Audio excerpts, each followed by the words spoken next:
Hello friends, welcome to movie ஸ்டான்.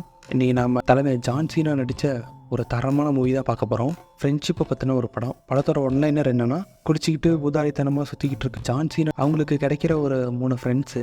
இந்த 3 friends சேர்ந்து ஃபேக்காக ஒரு நேமில் ஒரு ஃப்ரெண்டுன்ற மாதிரி உருவாக்கி வச்சுருப்பானுங்க. அந்த நேமை யூஸ் பண்ணிக்கிட்டு நம்ம ஜான் சீனா வந்து இவங்க க்ரியேட் பண்ண அந்த லைஃப்பில் வாழ்ந்து ஒரு நல்ல மனுஷனாக மாறுறாரு. லைஃப்னால் என்ன அப்படின்றத நம்மளுக்கும் சொல்லுவாங்க. சரி, ஓகே, நம்ம வாழன்னு பேசாமல் வழக்கம் போல் மூவி ரிவ்யூக்குள்ளே போயிடலாம். ஒரு லைக்கு ஒரு சப்ஸ்கிரைப் பண்ணிட்டீங்கன்னா எனக்கு ஒரு மோட்டிவேட்டாக இருக்கும். சரி, ஓகே, மூவி எக்ஸ்பிளைனுக்குள்ளே போயிடலாம். படத்தோட ஸ்டார்டிங்கில் ஒரு 3 வாண்டு பசங்க வரானுங்க. நம்ம ஊரில் நிறைய ஃபங்க்ஷன் இருக்க மாதிரி இங்கே ஹாலோவின் கொண்டாடிட்டு இருக்காங்க. ஹாலோவின் டைமில் என்னென்னா, பசங்களுக்கு வெளியே சாக்லேட் இந்த மாதிரிலாம் வைப்பாங்க. எல்லாருமே டிஃப்ரெண்ட்டாக கலர் ட்ரெஸ் எல்லாம் போட்டுக்கிட்டு அந்த ஊரே ஒரு மாதிரி வேறு லெவலாக இருக்கும். அந்த மாதிரி பசங்க எந்தெந்த வீட்டுக்கு வெளியே சாக்லேட் இல்லையோ அந்த வீட்டுக்கு வெளியெல்லாம் போயிட்டு அங்கே இருக்க பொருளெல்லாம் உடைக்கிறது, இந்த மாதிரி சின்ன சின்ன ரகலை பண்ணுறானுங்க.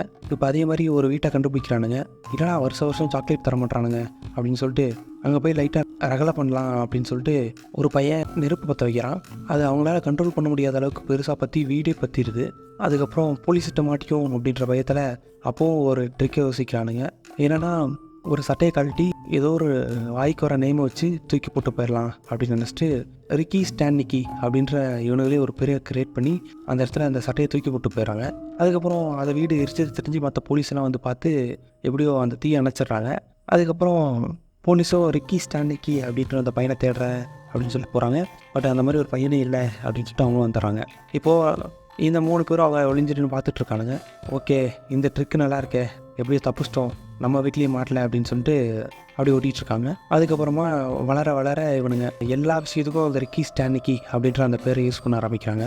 எங்கே போய் சேட்டை பண்ணாலும் ரிக்கி அப்படின்னு அந்த நேமை போட்டு விட்றானுங்க. அதுக்கப்புறம் வளர மட்டும் இல்லை, வளர்ந்து மேரேஜ் ஆகிற வரைக்குமே இதே வேலையை தான் பார்த்துட்ருக்கானுங்க. இந்த ஒயிட்டாக இருக்கிற பேர் தான் டீன். இங்கே பக்கத்தில் இருக்கவங்க தான் இவங்களோட ஒய்ஃபு. அதுக்கப்புறம் டிவியில் ஒரு ப்ரோக்ராம் போயிட்டுருக்கு. இந்த டீனோட ஒய்ஃப் என்ன ஒரு நியூஸ் ரிப்போர்ட்டர். அவங்களுக்கு இன்ட்ரெஸ்டிங்காக எந்த ஒரு நியூஸும் கிடைக்கல அப்படின்ற மாதிரி புலம்பிகிட்டு இருக்காங்க. அதுக்கப்புறம் அப்படியே பேசிக்கிட்டு இருக்க டைமில் அந்த 3 பேர் கேங்கில் இருந்த இன்னொருத்தர் வராரு. இவரோட பேர் வந்து ஜேடி. இவரும் அவரோட ஒய்ஃபும் ஜாலியாக பேசிக்கிட்டு வராங்க. அவங்க ஒய்ஃபு ப்ரெக்னெண்ட்டாக இருக்காங்க. ப்ரெக்னென்சி டைமில் நான் கண்டிப்பாக கூட இருப்பேன் அப்படி இப்படின்னு சொல்லி வழக்கமாக பேசாதே பேசிக்கிட்டு இருக்காங்க. அதுக்கப்புறம் ஒரு கால் வந்துகிட்டே இருக்குது. அட்டன் பண்ணி பேசுங்க அப்படின்றாங்க அவங்க ஒய்ஃபு. அதுக்கப்புறம் என்ன ஏதுன்னு சொல்லிட்டு அந்த டீனன்றவர் தான் அட்டன் பண்ணி பேசுகிறாரு. அவனுக்கு மறுபடியும் கேன்சர் வந்துடுச்சான் அப்படின்ற மாதிரி ஏதோ ஃபீல் பண்ணி பேசிக்கிட்டு இருக்காங்க. சரி, ஓகே, உங்களோட பெஸ்ட்டு ஃப்ரெண்டு தானே, போயிட்டு வாங்க அப்படின்னு சொல்லி 2 பேரோட ஒய்ஃபுமே அனுப்புகிறாங்க. வெளியே போய் பார்த்தா தான் தெரியுது இன்னொருத்தரும் அங்கே தான் இருக்கார்.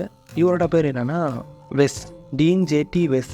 இவங்க 3 பேரும் சேர்த்து தான் இந்த பிளானை போட்டிருக்காங்க. அந்த வழக்கமாக ரிக்கி ஸ்டான்னிக்கி அப்படின்ற பேரை யூஸ் பண்ணி இவங்க ஒய்ஃப்கிட்டேருந்து எஸ்கேப் ஆகி ஜாலியாக ஒரு வாரம் சுற்றலாம் அப்படின்னு நினச்சிருக்காங்க. அதுக்காக பிளானை போட்டு ஒர்க் அவுட்டும் ஆகிடுது. அதுக்கப்புறமா ஜாலியாக போய் எல்லா இடத்துலையும் சுற்றுறாங்க. ஒரு பார்ட்டியில் என்ஜாய் பண்ணிட்டு சரக்கடிக்க போய் ஆளுக்கு என்னென்ன சரக்கு வேணும் அப்படின்றத கேட்டு வெயிட் பண்ணிருக்காங்க. அந்த டைமில் யாரையோ பார்த்து வெயிட்டர் பயங்கரமாக திட்டுறாரு. திரும்பி பார்த்தா நம்ம ஜான் சீனா. இது வந்து ஸ்டாண்டப் காமெடி, சாங்கு இதெல்லாமே பண்ணிக்கிட்டு இருக்காரு. ஆனால் பெருசாக எந்த வருமானமும் இல்லை. இந்த ஃப்ரெண்ட்ஸுக்கு எங்ககிட்ட வந்து எனக்கு ஒரு ட்ரிங்க் வாங்கி தர முடியுமா அப்படின்ற மாதிரி கேட்குறாரு. ஓசிக்குடி சொல்லி பக்கத்தில் அந்த வெயிட்டர் வேற பயங்கரமாக திட்டுறாரு. அதுக்கப்புறமா இவங்க தானே எனக்கு வாங்கி கொடுக்குறாங்க, உனக்கு என்னன்ற மாதிரி அவர் மறுபடியும் வெயிட்டர் அப்போ அதை கேட்டுட்டு அதுக்கப்புறமா இவங்க வாங்கி கொடுத்த அந்த ட்ரிங்கை குடிச்சிட்டு அந்த இடத்த விட்டு கிளம்புறாரு. போகும்போதே அவங்களோட விசிட்டிங் கார்டு ஒன்று கொடுத்துட்டு தான் போகிறாரு. அதுக்கப்புறமா இவர் போய்கிட்டே இருக்க டைமில் யாரோ இவரை ஃபாலோ பண்ணுற மாதிரி தெரியுது. அதனால் அந்த இடத்த விட்டு சீக்கிரமாக ஓடிடுறாரு. அதுக்கப்புறமா இந்த 3 பேரை திரும்ப கட்டுறாங்க. அவசரமாக திரும்ப கிளம்பி ஏர்போர்ட்டுக்கு போகிறாங்க. என்னாச்சு அப்படின்னா, அந்த ப்ரெக்னெண்ட்டாக இருந்தாங்கல்ல ஜேடி, அவரோட ஒய்ஃப் வந்து அவங்களுக்கு வந்து குழந்தை பிறந்துடுது. அங்கே போய் பார்த்தா பயங்கரமாக திட்டிக்கிட்டு இருக்காங்க ஃபேமிலி எல்லாமே சேர்ந்து. ஒரு குழந்தை பிறக்கிற டைமில் கூட விட்டுட்டு நீங்கள் எங்கே போனீங்க அப்படி இப்படின்னு. அதுக்கப்புறமா இவங்க என்ன சொல்கிறது அப்படின்னு தெரியாமல் சைலண்ட்டாக இருக்காங்க. அந்த வெஸ்ன்றவர் வந்து நாங்கள் சொன்னது எல்லாமே போய் அப்படின்ற மாதிரி ஏதோ உண்மையை உடைக்க வராரு. அந்த டைமில் தான் வந்து டீன் வந்து அந்த இடத்துல சமாளிக்கிறாரு. இல்லை, அவன் எங்ககிட்ட பொய் சொல்லிட்டான், ஆக்சுவலாக நாங்கள் பொய் சொல்லிட்டோம் அப்படின்றத அவன் ரிக்கி ஸ்டான்னிக்கி எங்கள்கிட்ட பொய் சொல்லிட்டான் அப்படின்ற மாதிரி அப்படியே பார்த்து அந்த பொய்யை டெவலப் பண்ணி எடுத்துகிட்டு போயிட்டுருக்காரு. பொய் சொல்லிவிட்டு எங்களை வந்து ஜாலியாக பார்ட்டி கூப்பிட்டு போயிட்டான், ஃபோனு சுவிட்ச் ஆஃப் ஆகிடுச்சு அப்படி இப்படின்னு சொல்லி ஏதோ சமாளிச்சிட்டு இருக்காங்க. அதுக்கப்புறமா எப்படி சமாளிச்சிட்டோம் அப்படின்னு சொல்லிட்டு வெளியே வராங்க. நீ எதுக்கு எல்லா உண்மையும் உடைக்க பார்க்குறேன் அப்படின்னு சொல்லி வெளியே கூப்பிட்டு வந்து திட்டுறாங்க. அதுக்கப்புறம் எப்படியோ அந்த இடத்துட்டு சமாதானமாகி நீ பொய்யை வளர்த்துக்கிட்டே இருக்க, ஆனால் ஒரு நல்லதில்லை அப்படின்னு சொல்லி அவர் ஃப்ரெண்டு சொல்லிட்டு போகிறாரு. அந்த இடத்த விட்டு அப்படியே கிளம்பிடுறாங்க. அதுக்கப்புறமா அந்த பிறந்த குழந்தைக்கு சுன்னத் அப்படின்ற ஃபங்க்ஷன் வைக்க போகிறாங்க. ஸோ அதனால் வந்து கண்டிப்பாக உங்கள் ஃப்ரெண்டை நான் பார்த்தே ஆகணும் அப்படின்னு சொல்கிறாங்க. ஏன்னா இவங்க ஒரு டைம் கூட அந்த ரிக்கி ஸ்டானிக்கின்ற அந்த ஃப்ரெண்டை கூப்பிட்டு வந்து காட்டினதே இல்லை. அவர் பேரை சொல்லிட்டு மட்டும் அடிக்கடி காணாமல் போகிறாங்க. ஸோ அதனால் கண்டிப்பாக நான் அவங்கள பார்க்கணும் அப்படின்ற மாதிரி எல்லாருமே ஸ்ட்ரிக்டாக சொல்லிக்கிறாங்க. அதனால் வேறு வழி இல்லாமல் இவங்கெல்லாம் சேர்ந்து என்ன பிளான் பண்ணுறாங்க அப்படின்னா, ஜான் சீனாவை வந்து ஃபோன் பண்ணி கூப்பிடலாம். ஏன்னா ஒரு ஸ்டாண்டப் காமெடியன் ப்ளஸ் ஆக்டர் அப்படின்ற மாதிரி சொல்லிட்டு சுற்றிட்டு இருக்காரு. ஸோ அதனால் வந்து அப்படி பண்ணிக்கலாம் அப்படின்னு சொல்லிட்டு அவருக்கு ஃபோன் பண்ணி கூப்பிட்றாங்க. அவர் என்னன்னு பார்த்தா ஜாலியாக அவங்க அவரோட ஸ்டாண்டப் காமெடி அப்படின்ற பேரில் போட்டு எல்லாரையும் அறுத்து போட்டுட்ருக்காரு. அதுக்கப்புறமா திடீர்னு யாரோ அவங்க 2 பேரை தேடி வரதை பார்த்துட்டு அந்த இடத்த விட்டு ஓடுறாரு. அவங்க இவரை அட்டாக் பண்ண வர மாதிரி தெரியுது. அதுக்கப்புறமா ஓடிக்கிட்டு இருக்கும்போதே ஒரு சரக்கு பாட்டில் எடுத்துகிட்டு போகிறாரு. அது உடஞ்சிடுது. அதுக்கப்புறமா ஃபோனில் பேசுகிறாரு. இந்த 3 ஃப்ரெண்ட்ஸ் கூப்பிட்றாங்க. அதுக்கப்புறமா டீனை காட்டுறாங்க. அவரோட ஒய்ஃப் தான் இந்த ரிப்போர்ட்டர் ஆச்சே. ஒரு டக்கு முட்டை வைக்கிறதுலேருந்து அது என்ன பண்ணுதுன்ற மாதிரி ஒரு ஸ்டோரி ரெடி பண்ணிருக்காங்க. அது எவ்வளோ நேரம் நிற்கிதோ அவ்வளோ நேரம் நானும் நிற்கணும் அப்படின்ற மாதிரி நின்றுருக்காங்க. இதெல்லாம் பார்த்து போர் அடிச்சுட்டு அந்த டீன் வந்து நாயை திறந்துடுறாரு. அதுக்கப்புறம் அதை போய் துரத்தோன்னு பார்த்தா அந்த நாயை பிடிச்சி தண்ணியில் இழுத்து விட்ருது. அதுக்கப்புறம் அந்த நாயை காப்பாற்றிட்டு அந்த இடத்த விட்டு அந்த டீனும் கிளம்பிடுறாரு. அந்த டக்கு மறுபடியும் போய் அதே இடத்துல படுத்துக்குது. அதுக்கப்புறமா இந்த ஃபங்க்ஷனுக்கு வந்த ஜான் சீனாவை இவங்க பிக்கப் பண்ண வராங்க. அவர் வரும்போதே ஏதோ ட்ரக் அடித்த மாதிரி வராரு. என்ன ட்ரக் அடித்தா, என்ன சொல்லு, உண்மை சொல்லு அப்படின்ட்டாங்க. இல்லை நான் 3 நாளாக ட்ரக்கு யூஸ் பண்ணல, அதனால தான் நான் இப்படி இருக்கேன் அப்படின்ட்டாரு. அதுக்கப்புறமா ரிக்கி ஸ்டானிக்கின்னா எப்படி இருப்பான் அப்படின்ற மாதிரி ஃபுல் ஸ்டோரியும் எக்ஸ்பிளைன் பண்ணி ஒரு டைரி இருக்கும். இதை நீ ஒழுங்காக தெளிவாக படி அப்படின்ற மாதிரி அதெல்லாம் இதுக்கு முன்னாடி கொடுத்துருப்பாங்க. அதை வந்து அவர் படிச்சிட்டேன், நான் எல்லாம் பார்த்துக்கிறேன் அப்படின்ட்டாரு. அதுக்கப்புறமா இவரை குளிக்க வச்சு கூப்பிட்டு வர சொல்லி அந்த பெஸ் அப்படின்ற ஒரு கூட அனுப்புகிறாங்க. ஆக்சுவலாக இவர் இந்த இடத்துல தான் சொல்கிறாரு இவர் ஒரு கே அப்படின்ட்டாரு. அந்த ஸ்டார்டிங்கில் பார்த்துருப்பீங்க, அவரும் இவரும் லவ் பண்ணுறது இருப்பாங்க. அதுக்கப்புறம் 2 பேருக்குள்ளேயும் ஒரு மியூச்சுவல் அண்டர்ஸ்டாண்டிங் இல்லாதனால இப்போ பிரிஞ்சு தான் இருக்காங்க. இவருக்கு வந்து சரியான வேலை இல்லை, அதுதான் முக்கியமான காரணம் பிரிஞ்சிருக்க. அதுக்கப்புறமா ஜான் சீனா தான் நிறைய அவருக்கு அட்வைஸ்லாம் பண்ணுறாரு. ரொம்ப ரியாலிட்டியாக பேசுகிறாரு. இவர் பேசுகிற நிறைய விஷயங்கள் அவருக்கு மனசு ஆறுதலாக இருக்குது. அதுக்கப்புறமா அந்த சீனை நெட் பண்ணி அடுத்த சீனில் அந்த சுன்னத் ஃபங்க்ஷனுக்கு எல்லோரும் வந்திருக்காங்க. நம்ம ஜான் சீனாவை கூப்பிட்டு போயிட்டு இவர் தான் ரிக்கி ஸ்டானிக்கி அப்படின்னு எல்லாருக்கும் அறிமுகப்படுத்தி வைக்கிறாங்க. ஒவ்வொருத்தரும் இவங்க சொல்கிறது பொய் அப்படின்றத நிரூபிக்க அந்த ரிக்கி ஸ்டானிக்கை நோண்டி பார்க்குறாங்க. கேள்வி கேட்குறது, அதுக்கப்புறம் நீ என்னைக்கு என்ன பண்ண, நீ எங்கே போன அப்படின்ற மாதிரி திருப்பி குறுக்கு கேள்வியை கேட்டுட்ருக்காங்க. எல்லாத்துக்கும் ப்ராப்பராக நம்ம ஜான் சீனா ஆன்சரை போடுறாரு. அதனால் எல்லாருமே வாயை புழக்கிறாங்க. அதுக்கப்புறமா ஜேடியும் டீனும் ஒரே கம்பெனியில் ஒர்க் பண்ணுறாங்க. அந்த மேனேஜர் இவங்களுக்கு தெரியாமல் இன்வைட் பண்ணிடுவாங்க. ஸோ அதுக்கப்புறம் அந்த மேனேஜரும் வராரு. மேனேஜரும் வந்து நீ தான் ரிக்கி ஸ்டானிக்கியா அப்படின்னு சொல்லிட்டு இவர் பயங்கரமான கொஸ்டின்லாம் கேட்குறாரு. இவங்க ஒரு ட்ரேடிங் கம்பெனி மாதிரி வச்சுருக்காங்க. அதில் அந்த ட்ரேடிங் பற்றி கொஸ்டின் கேட்டாலும் பயங்கரமாக ஆன்சர் பண்ணுறாரு. அதனால் இந்த மேனேஜருக்கு நம்ம ஜான் சீனா ரொம்ப பிடிச்சி போயிடுது. 2 பேரும் கான்டாக்ட் ஷேர் பண்ணிக்கிறாங்க. அதுக்கப்புறம் ஜான் சீனா ஒரு ஓரமாக நின்று இருக்கும்போது அந்த வெஸ்டர் காரில் அவரோட லவ்வர் வந்து பேசுகிறாரு. இந்த மாதிரி ஏன் தருதலையை சுற்றிட்டு இருக்கா அப்படின்ற மாதிரி. இல்லை அவர் வந்து ஒரு புக் எழுதிட்டு இருக்காரு அப்படின்னு சொல்லி இந்த பக்கமும் ஒரு மாதிரி பாசிட்டிவாக பேசி வைக்கிறாரு நம்ம ஜான் சீனா. அதுக்கப்புறமா இன்னொரு ஆள் புதுசாக வராங்க. அவரை பார்த்தோன்னா ஐயோ இவன் வந்து மொத்தத்தையும் கெடுத்துருவானே அப்படின்ற மாதிரி ரொம்ப பயப்படுறாங்க. அதனால் நம்ம ஜான் சீனாவை வந்து ஒரு ரூம்குள்ளே போய் ஒளிஞ்சிக்க சொல்கிறாங்க. அதுக்கப்புறம் அவர் ஒளிஞ்சதுக்கப்புறமா இவங்க இந்த ஆளை மயக்க மருந்து கொடுத்து தூங்க வச்சிடலாம் அப்படின்னு நினைக்கிறாங்க. அதனால் தனியாக ஒரு ரூம் கூப்பிட்டு போயிட்டு ஒரு பாட்டிலேருந்து ஒரு பில் எடுத்து போடுறாங்க. கேட்ச் பிடிச்சிங்கன்னா உங்களுக்கு பணம் கொடுக்குறோம் அப்படின்ற மாதிரி ஒரு கேமை க்ரியேட் பண்ணுறாங்க இவங்களே. ஆனால் எதிர்பாராத விதமாக நான் உன்னை விட செம்மையாக கேட்ச் பிடிவா அப்படின்னு சொல்லிட்டு அங்கே சுன்னத் பண்ணுறதுக்கு வந்திருந்த அந்த ஃபாதர் பிடிச்சிடறாரு. அதனால் இன்னும் கொஞ்ச நேரத்தில் இவர் மயங்க போகிறாரு. அப்புறம் சுன்னத்து நடந்துட்டுருக்க அந்த பாதி டைம்லேயே அவர் அப்படியே தூங்கி கீழே விழுந்துடுறாரு. அதுக்கப்புறமா அந்த ப்ராசஸ் பார்த்துட்டே இருந்ததுனால ஒரு ஹாஸ்பிட்டலுக்கு கூப்பிட்டு போகலாம் அப்படின்னு நினைக்கிறாங்க. பட் என்னதான் இருந்தாலும் உங்கள் ரிக்கி ஸ்டானிக்கு கூப்பிடுங்கப்பா, அவர் தான் இதில் கை தேர்தலாச்சு அப்படின்னு இதுக்கும் ஒரு உல்ட்டா விட்டு வச்சுருப்பானுங்க போல். ஆனால் இந்த ஃப்ரெண்ட்ஸுக்கு தான் தெரியும் இது ஒன்றுத்துக்கும் பிரோஜனம் இல்லை அப்படின்னு சொல்லிட்டு. பட் என்னதான் இருந்தாலும் சமாளிக்கணும்ல, இல்லை அப்படின்றாங்க. பட் இருந்தாலும் அங்கே இருந்தவங்க எல்லாரும் இல்லை அவரை கூப்பிடுங்க அப்படின்ற மாதிரி பேசி கடைசியாக நம்ம சான்சினா போயிட்டு அப்படியே அந்த இடத்துல சுன்னத் பண்ணி அதை எப்படியும் ஈஸியாக பண்ணி முடிச்சிடுறாரு. அதனால் எல்லாருமே ஹாப்பி.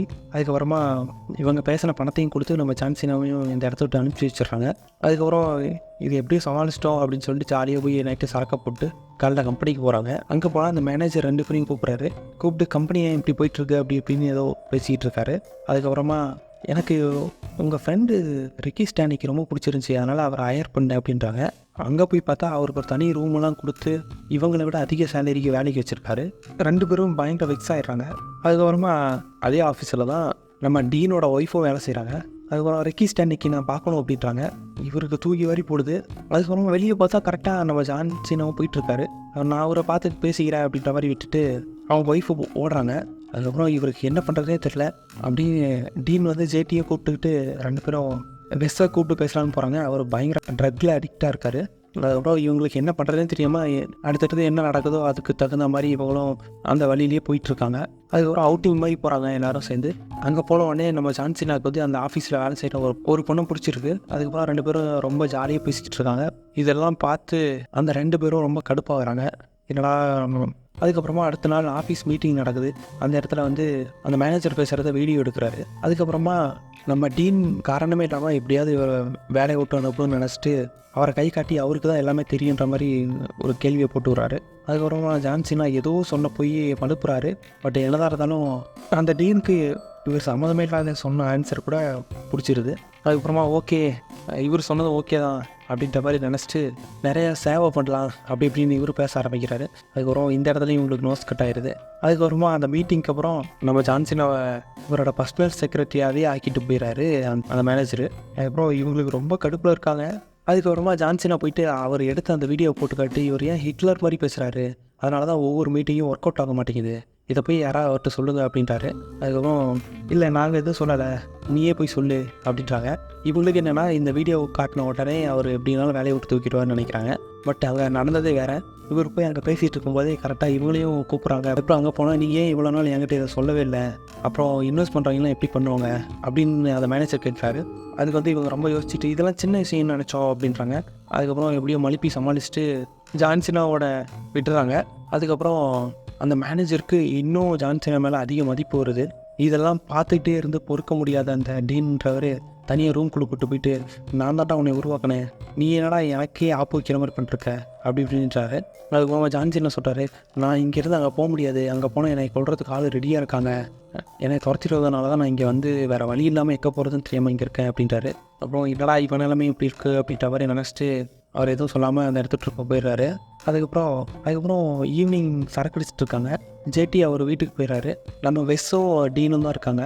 அந்த இடத்துல வெஸ்ஸு சொல்கிறாரு, நீ ஒரு பொய்யை மறைக்க இன்னும் நிறைய பொய் சொல்லிட்டு போயிட்டே இருக்க, உனக்கு சின்ன வயசில் நிறைய பிரச்சனை இருந்துச்சு, அதனால தான் நீ இப்படி இருக்கன்னு நினைக்கிறேன் அப்படி இப்படின்னு சொல்லி அவருக்கு என்ன நடந்துச்சோ அதை எக்ஸ்பிளைன் பண்ணுறாரு.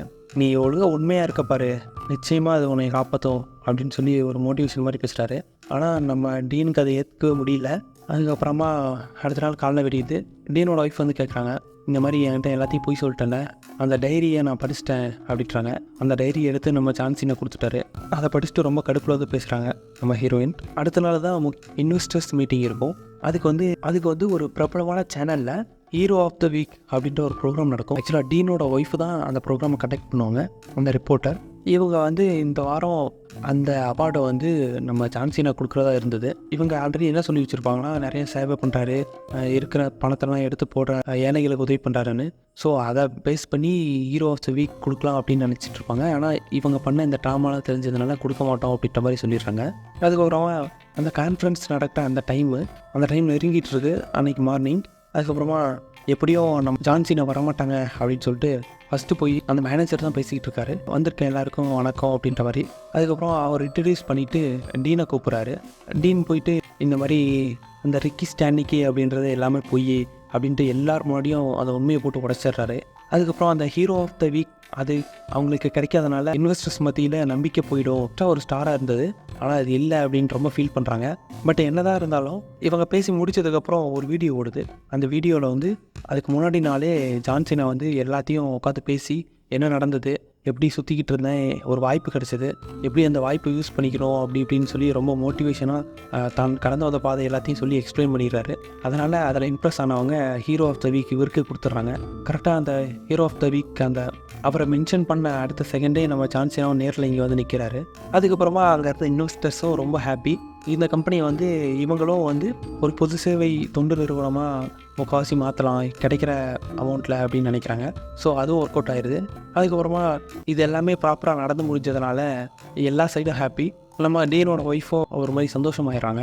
அதுக்கப்புறமா ஸ்டார்டிங்லேருந்து நம்ம ஜான்சினாவை தேடி வந்துட்டு இருக்காங்கல்ல, அவங்க மறுபடியும் வந்து நம்ம ஜான்சினா பக்கத்தில் வர போகிறாங்க. நம்ம ஜான்சினா பயந்து ஒதுங்கிறாரு. கொல்ல வராங்க அப்படின்னு சொல்லி எல்லாம் பதறிட்டு இருக்க டைமில் இவனுங்க வந்து ஒரு நோட்டீஸை கொடுக்குறானுங்க.